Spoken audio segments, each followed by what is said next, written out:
এখন সময়ের দাবি সিলেটবাসীর। সড়ক উন্নয়ন চাই, রেলপথের উন্নয়ন চাই। আমরা নিরাপদে থাকতে চাই, নিরাপদে বাঁচতে চাই। আশা করি অতি সত্বর আপনারা এর ব্যবস্থা নেবেন। আর সিলেটি ভাই বোন যারা আছেন, আপনারা যদি একমত হন, প্লিজ আওয়াজ তুলুন। দুইটা দুর্ঘটনার পর আর চুপ করে বসে থাকলে হবে না। আসসালামু আলাইকুম। দেশ বিদেশ যে যেখান থেকে এই ভিডিওটা দেখছেন, সবাইকে সিলেট টু লন্ডন পেজের পক্ষ থেকে অনেক অনেক প্রীতি ও শুভেচ্ছা। আশা করি আপনারা ভালো আছেন। আপনারা জানেন গতকাল রাতে সিলেট থেকে ঢাকাগামী উপবন ট্রেনটি কুলাউড়ার বরমচাল এলাকায় দুর্ঘটনার শিকার হয়েছে। 5টি বগি ট্রেন থেকে বিচ্ছিন্ন হয়ে গিয়েছে। এখন পর্যন্ত জানা মতে 16 জন মারা গিয়েছেন, শতাধিক আহত হয়েছেন।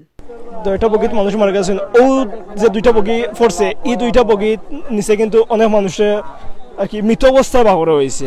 স্থানীয় যারা মানুষ আছেন তারা কইছেন যে এই বগির নিচ থেকেও অনেক মৃত মানুষের বাহরা হয়েছে। এখন বাইরে কইছেন যে প্রায় 12 জনের মতো তাই রাত্রেও বাহরছেন মৃত মানুষ। সবচেয়ে ভয়ঙ্কর বিষয় হলো, যদি সময় মতো এলাকাবাসী, পাশাপাশি স্থানীয় প্রশাসন, ফায়ার ব্রিগেড, পুলিশ এবং আরও যারা আছেন, সবাই যদি সময় মতো না আসতেন, হয়তোবা ক্ষতির পরিমাণ আরও বেশি হতো। আরও আমরা বেশি নিজেদের লোককে হারাতাম। এর জন্য আমি সিলেটের প্রশাসনকে, পুলিশ, ফায়ার ব্রিগেড সহ যারা খুব দ্রুত ঘটনাস্থলে পৌঁছেছেন, সবাইকে অসংখ্য ধন্যবাদ জানাচ্ছি। সিলেটে ট্রেন দুর্ঘটনা এই কিন্তু প্রথম নয়।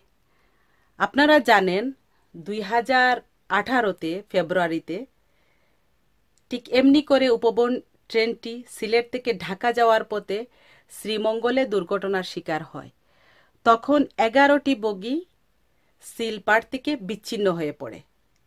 সেই সময় তৎকালীন অর্থ প্রতিমন্ত্রী জনাব এম আব্দুল মান্না সাহেব যাত্রী ছিলেন। 1 বছরের মাথায় পরপর 2বার ট্রেন দুর্ঘটনা এটাই প্রমাণ করে ঢাকা টু সিলেট রেলপথ কতটা ঝুঁকিপূর্ণ, কতটা অনিরাপদ। ব্রিটিশ আমলের তৈরি সেই রেলপথটি অনেক জায়গায় কাঠের স্লিপারগুলো ক্ষয়ে ভেঙে পড়েছে। কোথাও কোথাও স্লিপারের অস্তিত্ব পাওয়া যায় না। আর ব্রিজ কালভার্টের কথা তো বাদই দিলাম, আপনারা জানেন অনিরাপদ যাত্রা। দুর্ঘটনাটা ওখান থেকে হয়েছে, ওখান থেকে আরম্ভ হয়েছে কি? দুর্ঘটনা ওখান থেকে শুরু হয়েছে। ও পয়েন্ট বাঙ্গা বিচ্ছু নাকি ওখান থেকে আরম্ভ?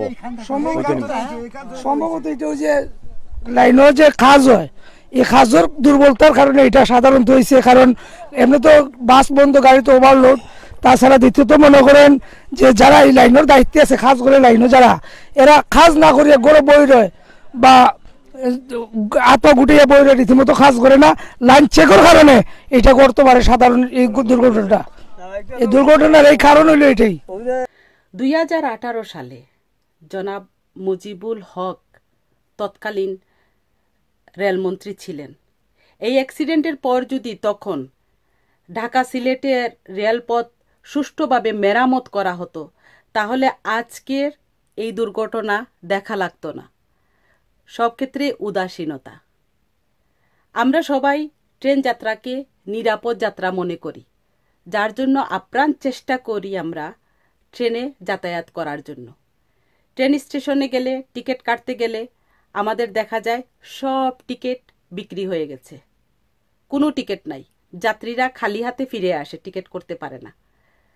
অথচ রেল কর্তৃপক্ষ প্রতি বছর বলেন আমাদের রেল ডিপার্টমেন্টে লস হচ্ছে, ক্ষতির পরিমাণ।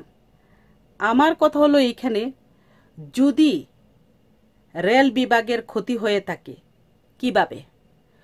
টিকিট সব বিক্রি হয়ে যায়। এছাড়াও সরকারের বরাদ্দ তো আছে, এই টাকাগুলো কোথায় যায়? কে আত্মসাৎ করে? সারা বাংলাদেশে 7 শতাধিক বগিগুলো পড়ে আছে পরিত্যক্ত অবস্থায়। মাঝে মাঝে এগুলো রিপেয়ার করা হয়, আবার ফেলে রাখা হয়। অনেক বগিগুলো জঙ্গার পরে নষ্ট হয়ে যাচ্ছে। যদি আমাদের এইগুলো কাজে লাগানো যায়, ইঞ্জিনের সাথে যুক্ত করে সিট বাড়ানো যায়, তাহলে যাত্রীদের ভোগান্তি কম হবে, যাত্রীরা বসার জায়গা পাবে। আর যদি সে উপযুক্ত না হয়, তাহলে এইগুলো বিক্রি করে রেলের উন্নয়নের কাজে লাগানো যায়। কিন্তু সেটা হবে না।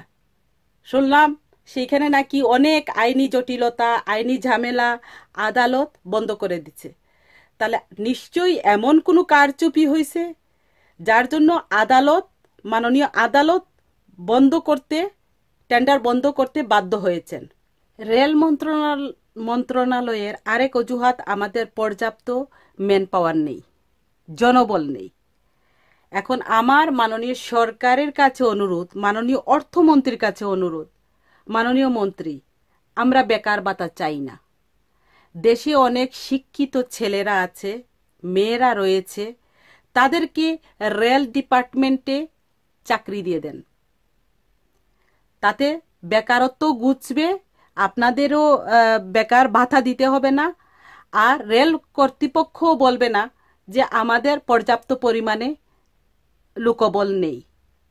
দেশে সুপার ট্রেন চালু হয়েছে, শুনছি আরও অনেক উন্নত ট্রেন আমদানি করা হবে। এখন দেশের যোগাযোগ ব্যবস্থা ঠিক না করে যদি এই ট্রেনগুলো আমদানি করা হয়, দেশ কতটা অর্থনীতির দিক দিয়ে ক্ষতিগ্রস্ত হবে, আর আমরা জনগণ কি পাব?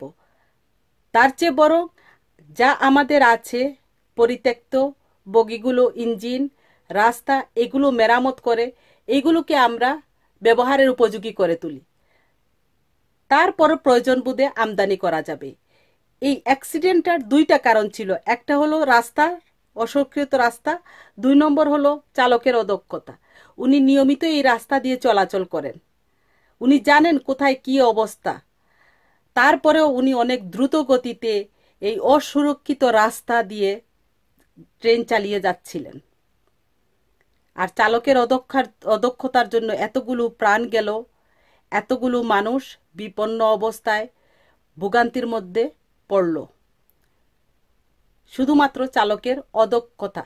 এই ক্ষেত্রে বাংলাদেশ সরকারের মাননীয় প্রধানমন্ত্রী ও মাননীয় রেলমন্ত্রী জনাব নুরুল ইসলাম সুজন মহোদয়ের দৃষ্টি আকর্ষণ করছি। দেশে কোনো সমস্যা হলেই সব দোষ প্রধানমন্ত্রীর উপর চলে যায়। প্রধানমন্ত্রী যদি এগুলো দেখবেন, তাহলে এতগুলো মন্ত্রণালয়ের মন্ত্রী, মিনিস্টার, কর্মকর্তা, কর্মচারী, এগুলোর কোনো দরকার ছিল না। আমরা যদি সরকারকে সহযোগিতা করার জন্য যার যার জায়গায় থেকে স্বচ্ছতা কি জবাবদিহি করি, নিজ নিজ দায়িত্ব সুষ্ঠুভাবে পালন করি, তাহলে শুধু দলের নয়, দলের সাথে দেশের উন্নয়ন হবে। পাশাপাশি আমরা সাধারণ জনগণ ভোগান্তি থেকে রেহাই পাবো, শান্তিতে থাকতে পারবো, নিরাপদে থাকতে পারবো। আমরা সিলেটবাসী এই 2টা দুর্ঘটনার পর আমরা আর দুর্ঘটনার শিকার হতে চাই না। আমরা সিলেটবাসী চাই অতি সত্বর সিলেটের রেল যোগাযোগ ব্যবস্থা, সিলেটের পরিবহন যোগাযোগ ব্যবস্থা উন্নয়ন করা হোক। ইয়ে নাই, খবরদারি নাই, যার জন্য এই অবস্থা হয়েছে। এইটা দেখেন, ছুটে গেছে, এটা দেখেন কি অবস্থা। এই খবরদারি না করার জন্য, মেরামত না করার জন্য এই দুর্ঘটনা, এত বড় দুর্ঘটনার শিকার হলো আর কি। ফুলটা যে আছে, ফুলটা কাঠর ফুল, এটা দীর্ঘদিন ধরে ফুলিতে আছে, এটা কেউ খবর করে না। এই জায়গাটা কিন্তু খুব ভয়াবহ অবস্থা, একবারে বাঙ্গে ফুরে একবারে দুমরাই মুচড়াই গেছে কি। যেমন একটা বাসল্লাহান জেলা বোঝা যায়। যেমন ট্রেন আমরা মনে করতাম যে ট্রেন অনেক হেভি, ট্রেন আসলে কিন্তু অনেক হেভি, কিন্তু একটি একবারে বাসল্লাহান একবারে দুমরাই মুচড়াই গেছে গিয়া। সবাই ভালো থাকেন, নিরাপদে থাকেন, সুস্থ থাকেন। আসসালামু আলাইকুম। আপনার আমার সিলেট টু লন্ডন সাবস্ক্রাইব করতে ভুলবা না, আর ঘন্টি তো অবশ্য অন করতে ভুলবা না।